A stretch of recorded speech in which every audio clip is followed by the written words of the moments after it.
Chapitre 3. Les lettres de nulle part. L'été arrive. Après les vacances, Harry et Dudley vont aller au collège.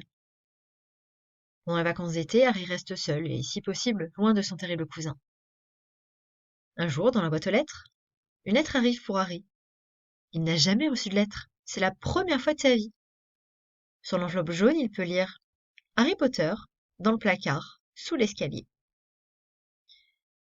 Derrière l'enveloppe, il voit une lettre P, entourée d'un aigle, d'un lion, d'un blaireau et d'un serpent. Très heureux et curieux, il commence à l'ouvrir. Mais son oncle attrape la lettre. Je veux ma lettre, crie Harry. Mais son oncle la garde. Le lendemain, une autre lettre jaune arrive pour Harry. Son oncle prend encore cette lettre. C'est ma lettre, tu n'as pas le droit. Mais l'oncle garde encore la lettre. Le jour suivant, Harry se lève très tôt pour aller attendre la lettre dehors, mais son oncle dort par terre devant la porte. Harry ne peut pas sortir. Ce jour-là, 3 lettres arrivent pour Harry, mais l'oncle Vernon les déchire et les jette à la poubelle. Le jour d'après, un vendredi, 12 lettres arrivent pour Harry. Son oncle, en colère, les brûle. Le samedi, il y a 24 lettres cachées dans des œufs. Vernon est furieux et il détruit encore les lettres. Le dimanche, l'oncle Vernon est fatigué mais content.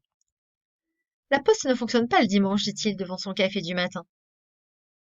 Au même moment, un paquet tombe dans la cheminée et 40 lettres s'envolent dans tout le salon.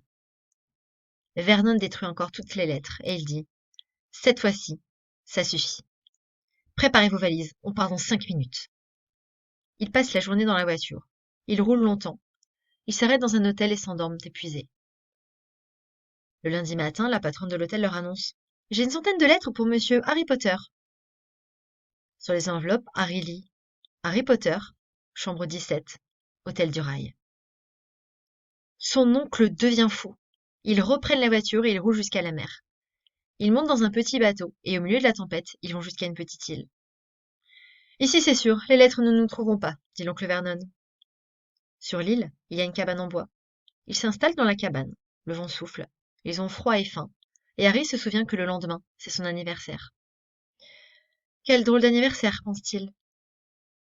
À minuit, toute la cabane tremble. Quelqu'un frappe à la porte.